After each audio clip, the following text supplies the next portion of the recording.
tell you the honest truth, guys, I haven't made a video about the Hyundai Inster until now because it doesn't really interest me that much. I don't think it's as good as people think it is, but a lot of people love it. So you know what? Here's what I think of the new Hyundai Inster. Here are the specs and the details, where it's coming, which markets it's going to be for sale in. Hello, my friends.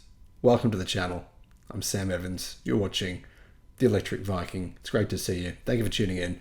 Big thank you to our Patreon supporters, YouTube members. Really appreciate you guys. The Hyundai Inster is going to be the cheapest Hyundai EV in history.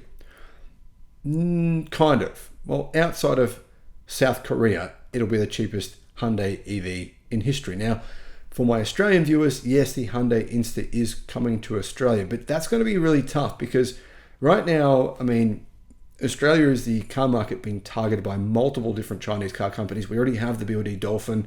Apparently the Seagull might be coming as well. We have some of the cheapest EVs in the world, the Aura GT or Aura's EV. That's around, it's about 22,000 US dollars, around 35,000 Australian dollars. Question is, Hyundai Inster has less range and it's smaller than Great Wall Motors Aura, and it's going to be not cheaper. How will it compete? Well, it could compete on brand, and it does look pretty cool too, I've got to say. However, it is a bit underpowered, guys. This is a key reason why when I read the specs, I kind of went, yeah. I mean, one of the things I talk about on the channel all the time, guys, one of the things that I talk about regularly on the channel is that electric cars allow you to safely overtake, to safely merge. They give you that kind of confidence, you know, but I mean, 113 horsepower in a car that's not going to be particularly lightweight. I just think, I don't really understand that strategy. So, those are the details, right? This is unfortunately based on an internal combustion engine vehicle. That is not a positive. Some people in the automotive industry are trying to say that that is a positive. It's not.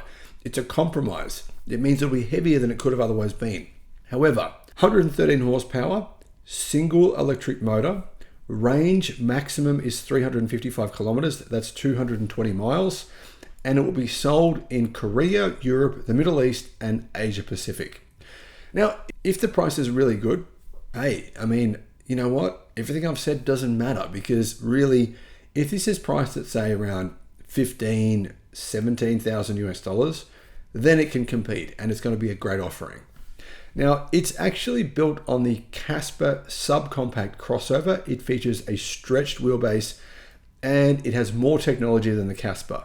The Inster borrows heavily from the Casper's 2021 design, but it's got a few changes. It has 15 or 17 inch wheels. Now, one of the advantages of those, you get small tires, they're cheap tires, you get more range because of those smaller wheels. It has LED lights front and back, and it's actually 9 inches longer than the Casper, but it's still pretty small. It's 3.8 meters long. That's 150 inches long. Similar size to something like a Toyota Yaris. Yeah, so smaller than a BYD Dolphin. It's actually a similar size to the BYD Seagull.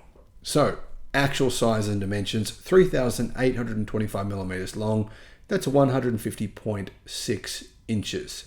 So the wheelbase is 2,580 millimeters long. That's good. The wheelbase is 101.6 inches. So interior size will be probably much bigger than other similarly sized vehicles. Now, in terms of the design, I've read a lot of comments on this. Some people love it, some people don't. I'm not a lover of the design. I don't think it's terrible. I just think it's a bit of a mismatch. For example, the front, those big circular headlights, they don't really match the LED lights at the, sort of at the top of the grille. It doesn't really match, in my opinion, with the square shapes on the back of the car. But overall, certainly not an ugly car, not bad. Anyhow, it has a 10.25 inch digital display. Now, obviously that's a smaller display, but that keeps the price down. It has LED ambient lighting, heated front seats, a sunroof, and a comprehensive suite of safety features.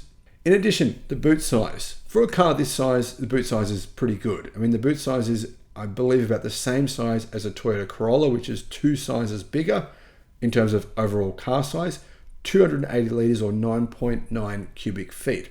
So yeah, same size boot as a Corolla, but a much smaller car. Really tells you about the packaging of this vehicle.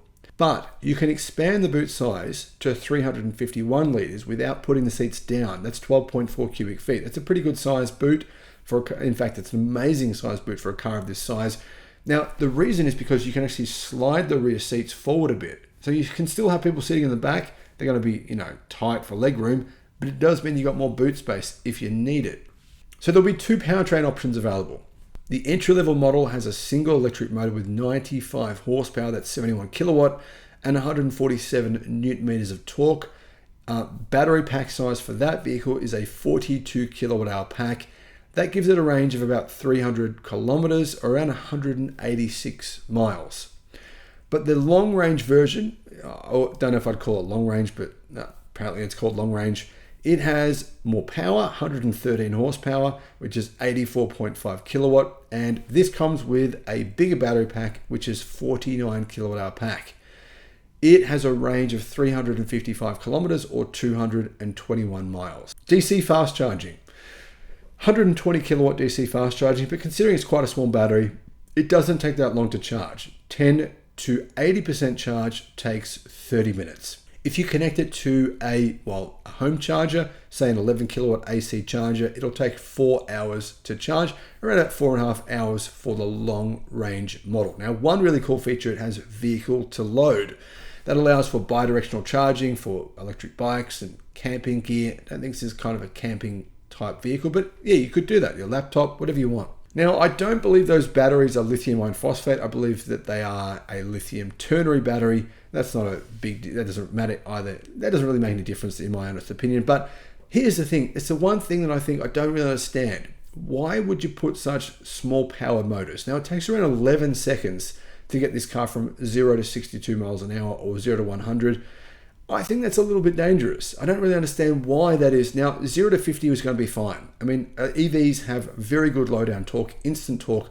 0 to 50, not a problem. But if you're going on a highway, you're going to drive into a highway and merge into lanes, you need to get up to 100 kilometers relatively fast to feel safe.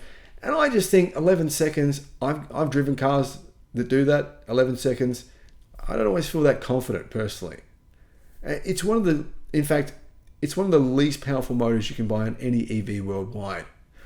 I'm not really sure why they went down that avenue, because Hyundai have awesome electric motors in some of their other cars, so do Kia.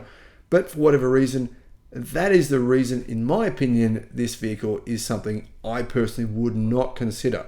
Now, does that mean it wouldn't be good for a city runabout type car, a second car for families? Probably would be. But as a primary vehicle, there wouldn't be my choice for that main reason. That said, depending on the price, this could sell really well. Let's wait and see. What do you guys think? Let me know in the comments. Thanks for watching.